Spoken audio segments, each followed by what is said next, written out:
We question our daily position, seeking answers and definitions. Get the queries off your chest with Ahkam SOS.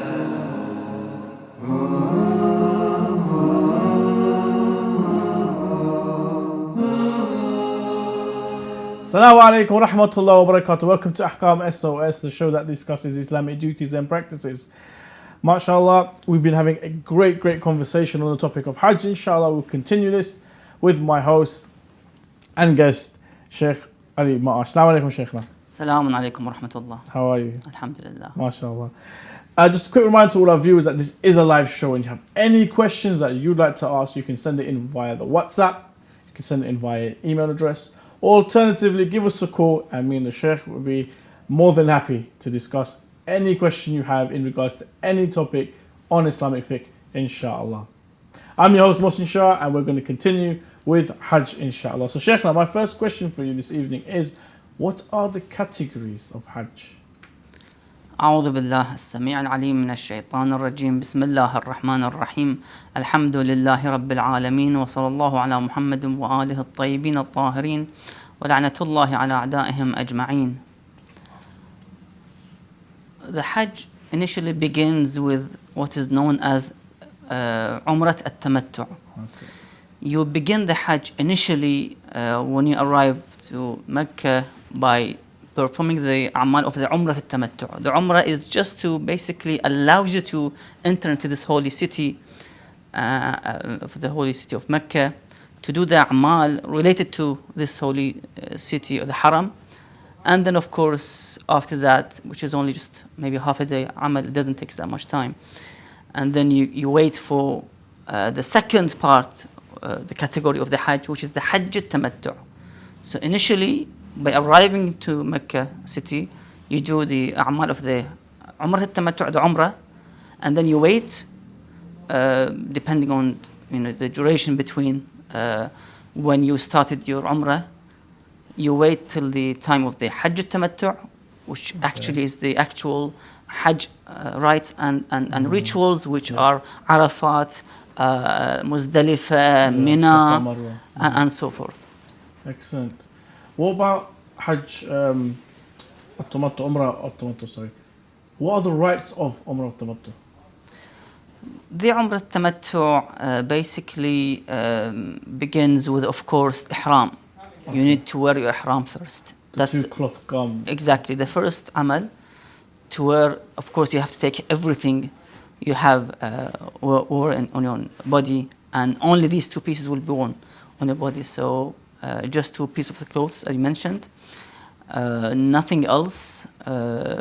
Second Amal is the Tawaf. When you arrive to Mecca, as mentioned, you do 7 times the Tawaf, and then after that you do 2 rak'ah of Tawaf. After the act of Tawaf, 2 rak'ah, and then you go for the sa'i between the mountain of Safa and Marwa as well, 7 times again. Okay, back and forth. When you finish at Marwa, because you start from Safa and you end at the Marwa, yes, you do taqsir, or trimming your hair. Yes.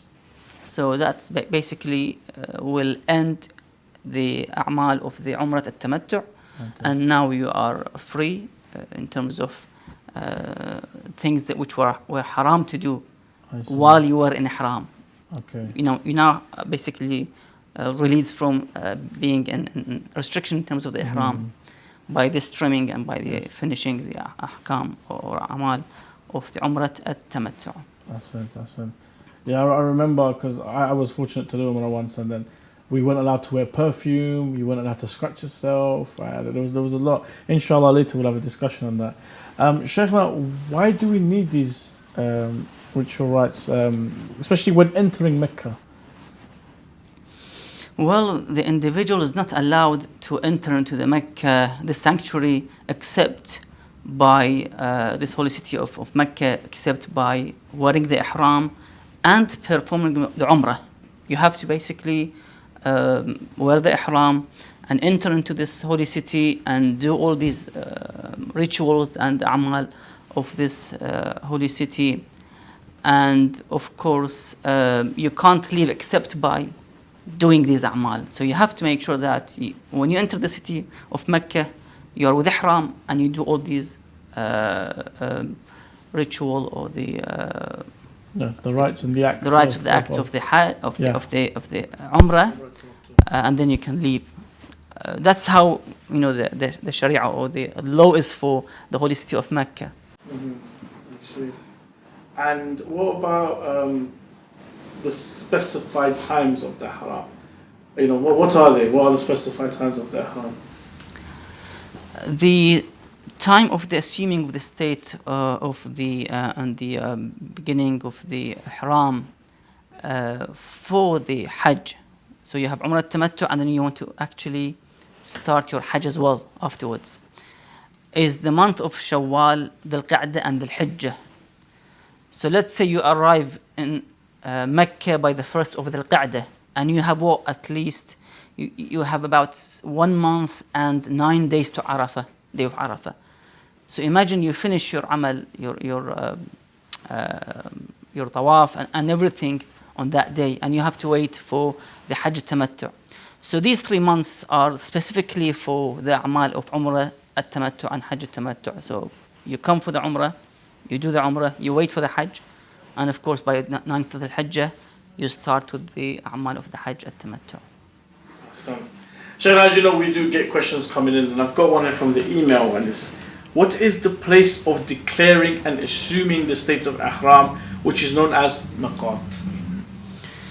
There are a couple of miqats for different regions. So those who come from, let's say, Yemen, they have their own miqat. Those who come from other parts of the world, from Syria, from Iraq, from Egypt, from Africa, from, let's say, other parts of the country, they have miqat. They have to actually stop there, wear the ihram, and then go towards Mecca and start the rituals of the a'mal of the Umrah. I just mentioned 3 main miqats. I won't mention the rest. The first main miqat is the Masjid al-Shajara. Okay. And this masjid belongs to the people of the Medina, those who live in Medina or those who came, Hujjaj, to stay in Medina for the ziyarah and then they want to go to Mecca. So they have to pass through Masjid al-Shajara, do the ihram there, and then proceed towards the holy city of Mecca for the Umrah. Those who are from Iraq, they come by land, for example, by buses or cars. They have to go through the miqat of Wadi al-Aqiq. That is the miqat of the Iraqi people. They go through the miqat of Wadi al-Aqiq. And lastly, Juhfa. This is the miqat for those who come from Egypt and Syria, and Sham basically. West side. Yeah, so they stop there, they do the ihram, and they proceed towards the holy city of Mecca. I read somewhere, I can't remember, I read where the miqat, there's very popular, is Masjid al-Ghadir, apparently, and it's very, very popular amongst our brothers and sisters that they go there. Inshallah, everyone gets a chance to go, inshallah. Shaykhna, what are the obligations of the ihram? Initially, you have to have the niyyah of the ihram. So, you make the intention when you wear the ihram. By moving the ihram, you start, and wearing the ihram, you start the niyyah.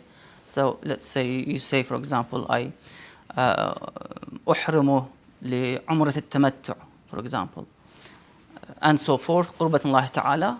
So you do this niyyah first, important, wajib, to have this niyyah, because it's a worship. This Umrah, this Hajj is all worship. You have to make sure that you start this worship with a niyyah. Number 2 is the talbiyah, by saying labbaik Allahumma labbaik, labbaik la sharika laka labbaik, to the end of the talbiyah.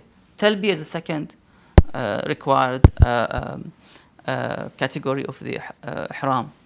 The third is, of course, wearing the 2 ihram as mentioned, the 2 clothes, or let's say, they're similar to the big towels, bath towels, made from cotton, of course. And unstitched as well.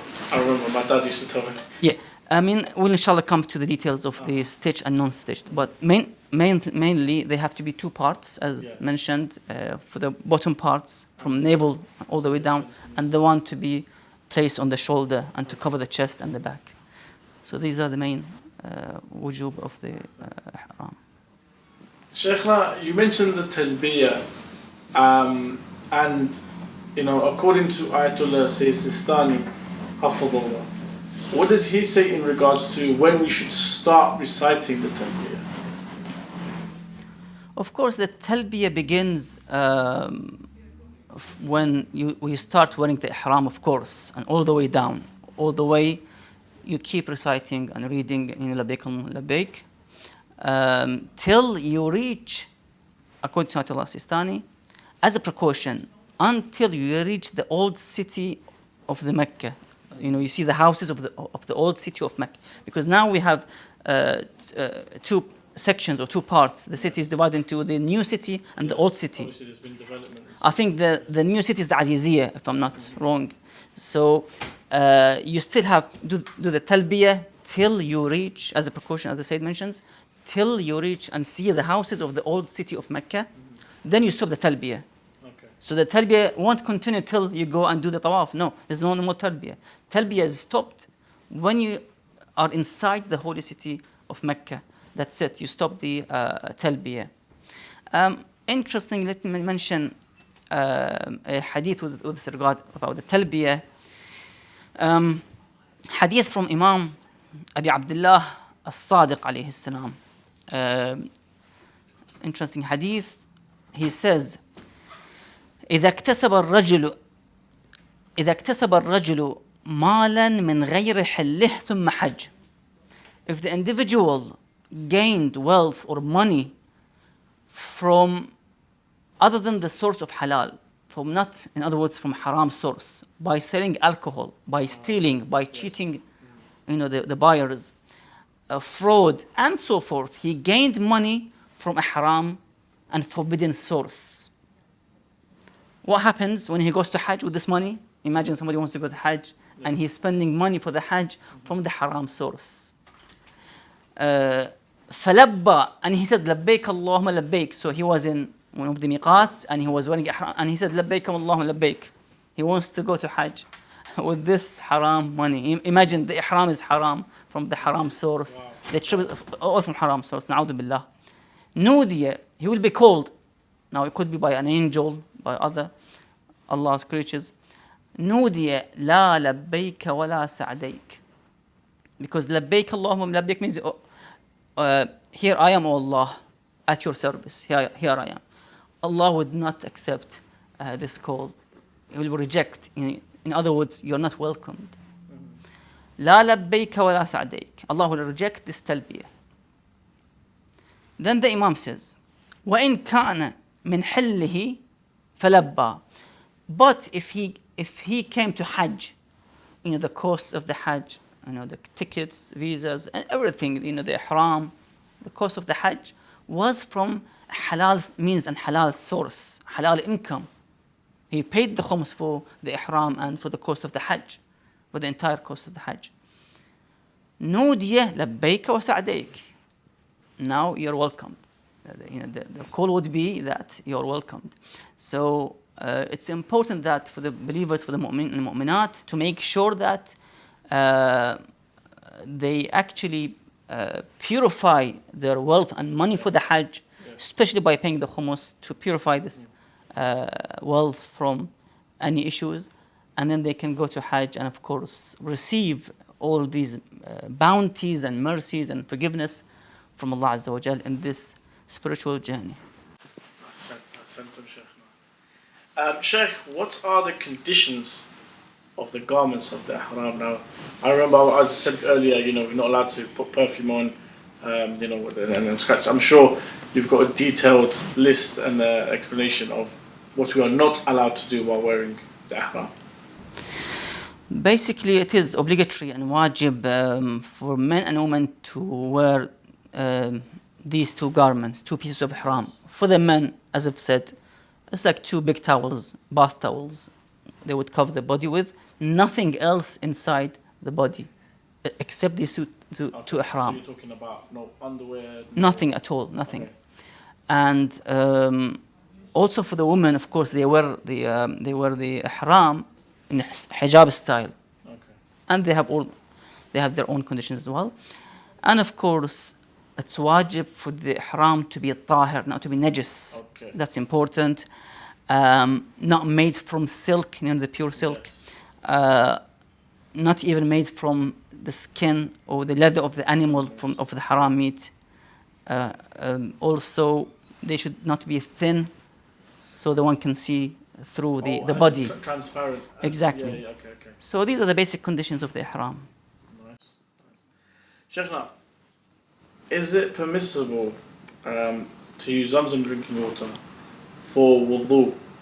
Now, I believe the late Grand Ayatollah Sayyid Muhammad Shirazi rahmatullah alayhi, he discusses this. So Zamzam water, as you know, very, very holy, has its own benefits.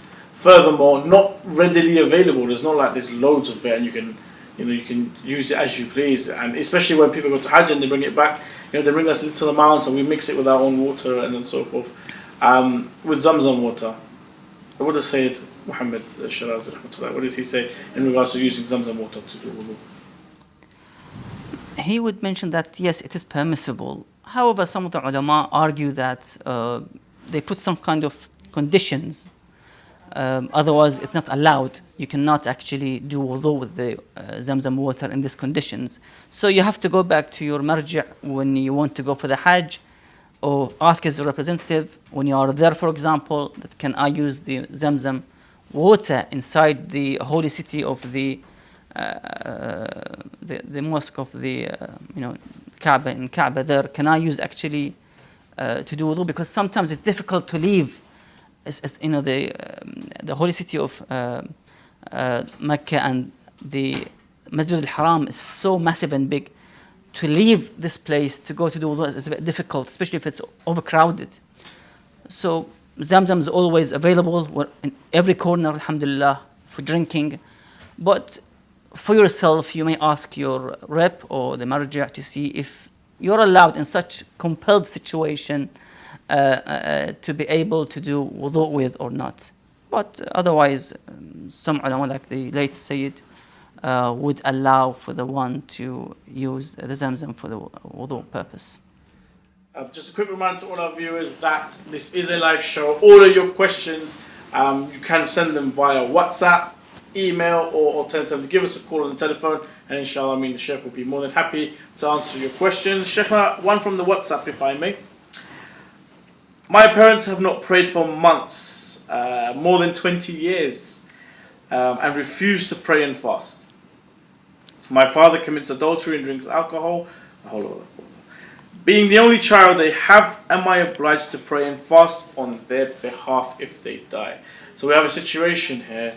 I'm assuming it's a male, and it's the oldest male of the family, as that is normally who has to actually pay the qadha fast and prayers of the father. Father's not practicing at all. In this situation, Sheikhna, are the qadha prayers, are they obligatory upon the eldest son here in this situation? No, he is not obliged to pray and fast qadha on their behalf, because they were stubborn on this issue. They insisted of not praying or fasting for the part of their life or entire of their life. In this situation, you're not obliged to do the qadha. Yes, sometimes the parents are pious mu'mineen, believers. They were on a journey, as I mentioned before, in the month of Ramadan. They broke their fast because they were musafir. They were coming back, and eventually, sadly, they lost their life. Okay. Then there's a qadha for fasting and so forth. Then, of course. But otherwise, if they were disobedient to Allah Azza wa Jal and intentionally they neglected these worships, ibadat, then of course the eldest son is not obliged to perform the qadha of their missed worships.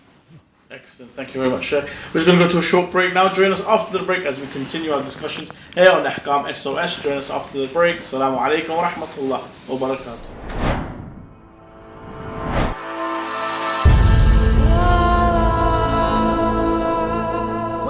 Have a duty towards the preservation and the propagation of the message of Imam Hussein alayhi salam. Indeed, one of the best ways to work towards the reappearance of Imam al-Mahdi ajjalallahu ta'ala farajul sharif is through promoting the values of Karbala. Imam Hussein Media Group is the only Shia television network that broadcasts globally in 5 different languages: Arabic, Farsi, Turkish, Urdu, and English. We are appealing to the lovers of Imam Hussein alayhi salam worldwide to support the channel such that it may continue its global operations. Imam Hussein Media Group is seeking 1,000 partners to pledge to a £14 contribution per month. This will allow the channel to sustain its operating costs as we continue to spread the message of Imam Hussein alayhi salam in multiple languages across the globe. You be a part of this great legacy and donate today.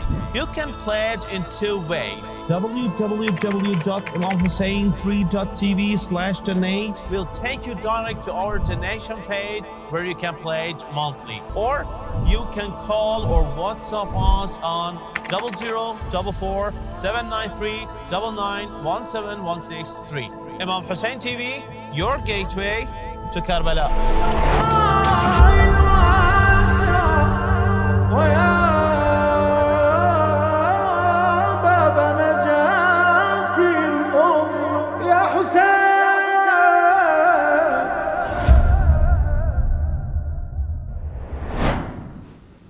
Assalamu alaikum wa rahmatullah wa barakatuh. Welcome back to Ahkam SOS. Just a quick reminder to all our viewers that this is a live show. If you have any questions you'd like to ask us, send your questions via the WhatsApp, the email address, or to give us a call. And inshallah, myself and the Sheikh will be able to answer any questions that you have.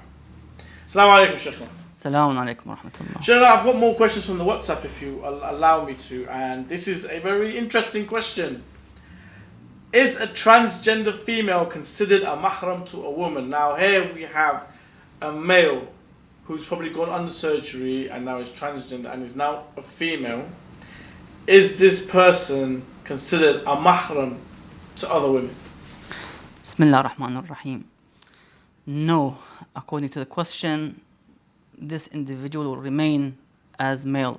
Allah Azza wa Jal created this person to be male. Khalas, he is a male. Any type of operation, planting an organ, removing an organ, taking away hormones, replacing hormones, I don't know what the procedures are in terms of the operation, surgery.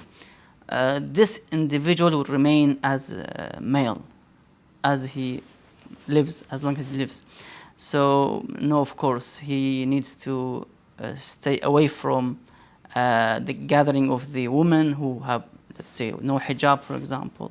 Yes. He's not allowed to participate in such places. I see. So, Islamically speaking, an Islamic fiqh.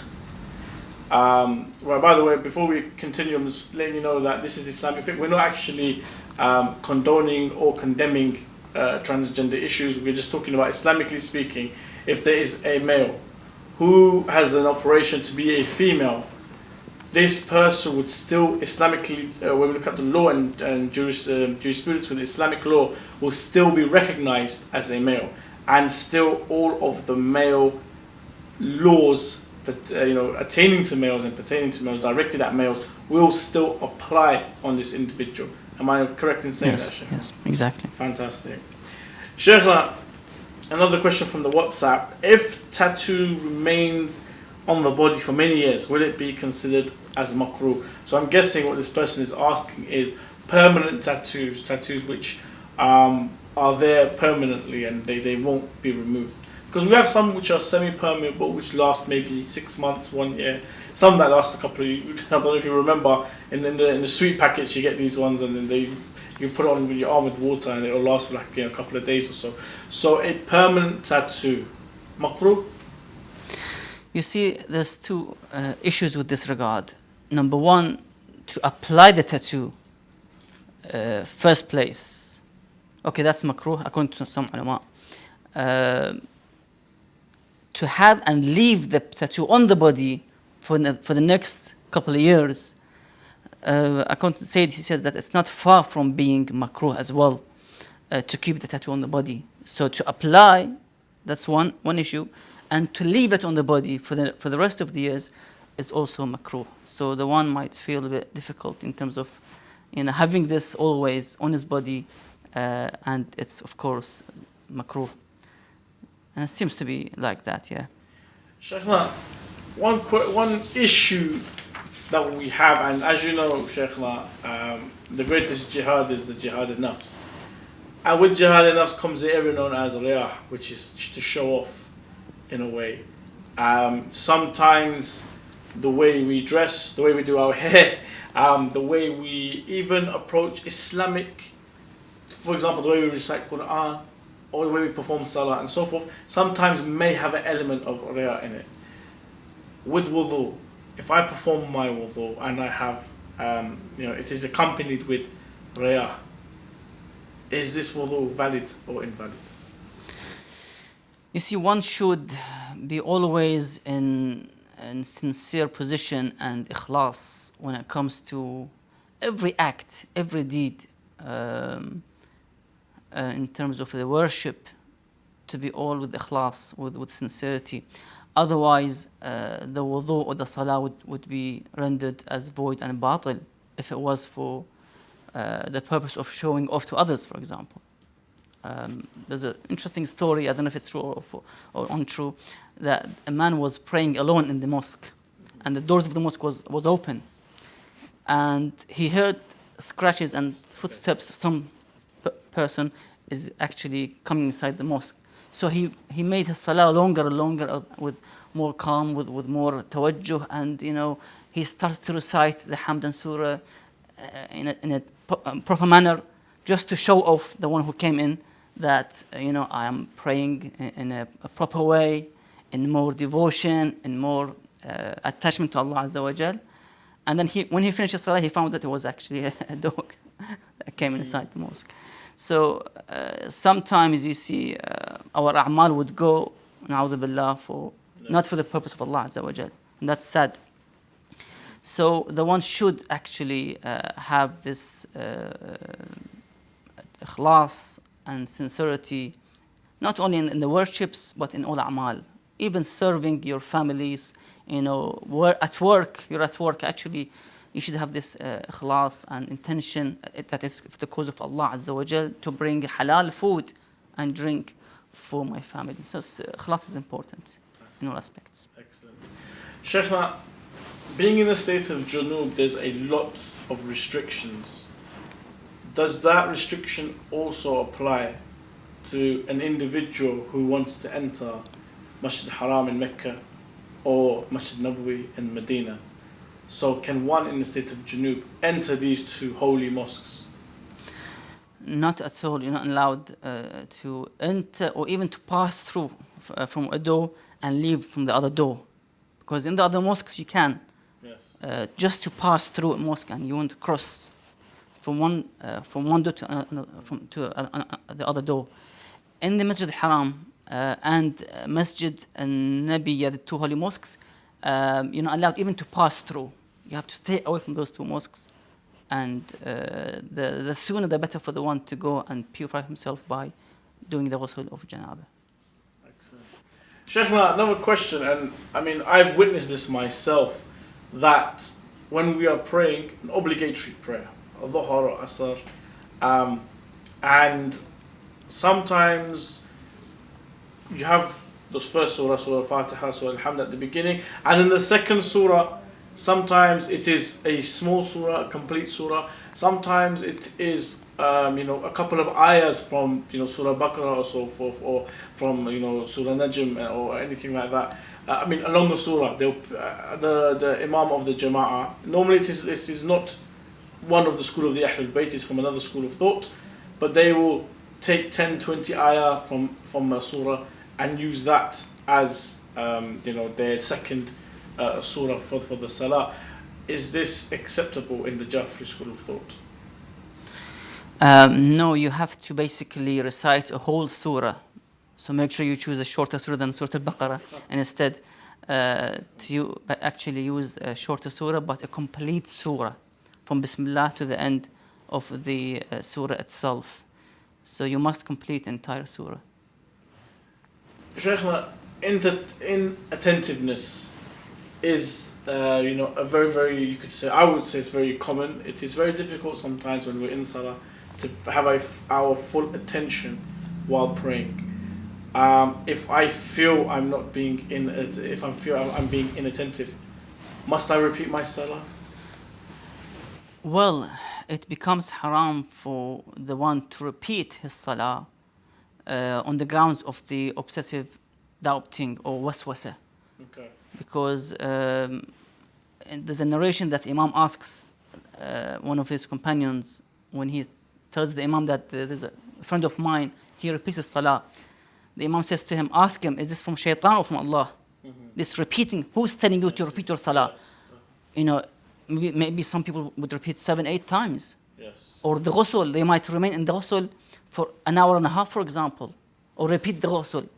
Who is telling you? It's the waswas of the shaitan. من شر الوسواس الخناس الذي يوسوس في صدور الناس, the one who whispers in the ears and the hearts of the individual. So the one should remain and kick out this shaitan from his life at all levels, in salah and other than salah, and to observe attention towards Allah Azza wa Jal in all aspects. Let me mention an interesting hadith with this regard about the salah and how Ahlul Bayt alayhim as-salam, they teach us how to talk in the salah or in the a'mal. The narrator is Tawus, a man with the name of Tawus, possibly Tawus al-Yamani. He says, دخلت الحجرة في الليل. He went inside the hijr. The hijr of Ismail is the half circle adjacent to the Kaaba. Yes. Half circle. Of course, it's mustahab to go there and to do some salah, a'mal, dua, and so forth. Very sacred place. So the man says, I went inside that place to, pray and do dua في الليل, in the night time. فإذا علي بن حسين عليه السلام قد دخل فقام يصلي فصلى ما شاء الله. He said that I noticed that Imam al-Sajjad alayhi salam came in the same place in the hijr of Ismail, and he began to pray mashallah, and he prayed many rak'at. ثم سجد.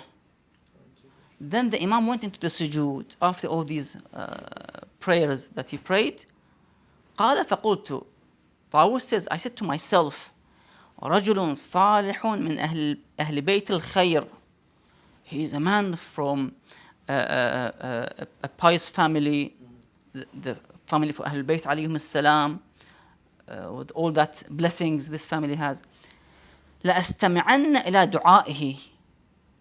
I will now try to listen to his dua in the sujood, what he says, so I can learn as well and recite in my sujood.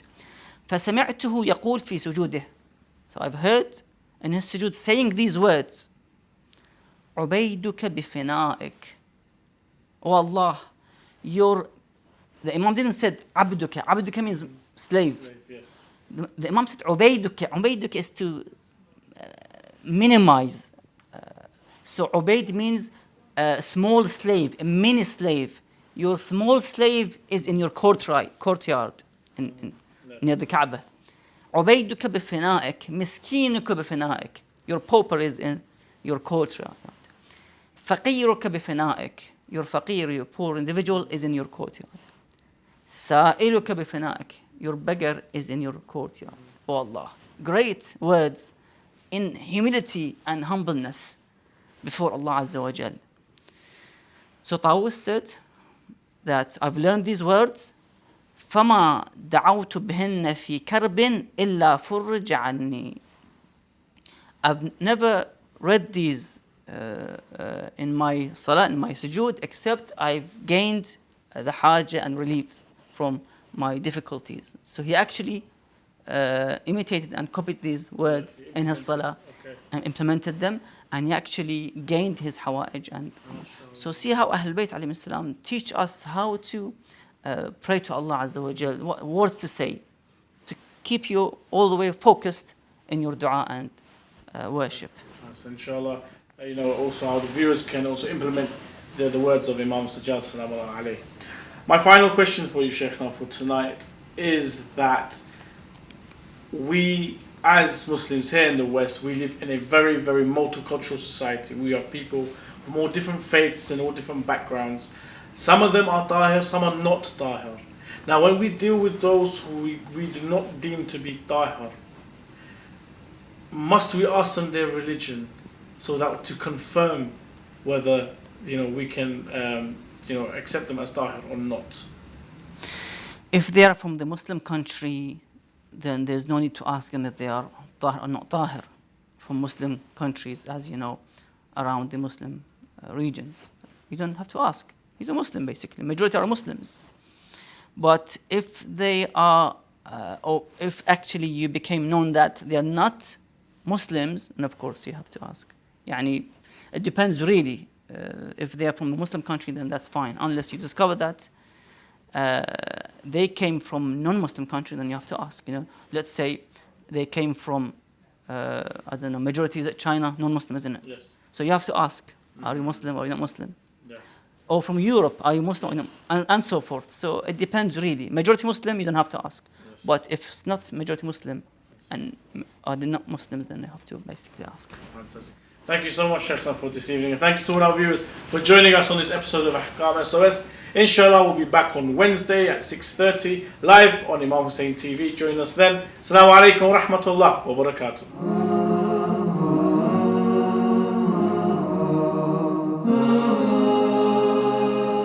We question our daily position, seeking answers and definitions. Get the queries off your chest with Ahkam SOS.